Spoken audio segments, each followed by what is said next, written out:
So now I'm going to switch it off.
So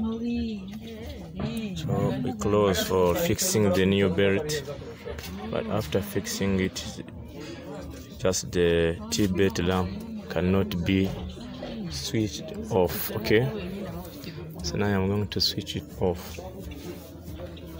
Okay. Yes. In position order on the dashboard. You see, you look in the dashboard. We are in odometer position. For Land Cruiser G118, you have to be in B position, 3B, and you switch off and you press it while switching off the ignition key. Okay, count 5 seconds and you switch it on again. You count 5 seconds and we release it and we place it and you get 15. You count from 1 to 15, okay, and then you place it 5 seconds. Yeah, look, the T-belt is flashing and it is going, okay, and you come back to odometer and you start the T-belt warning light. Now it is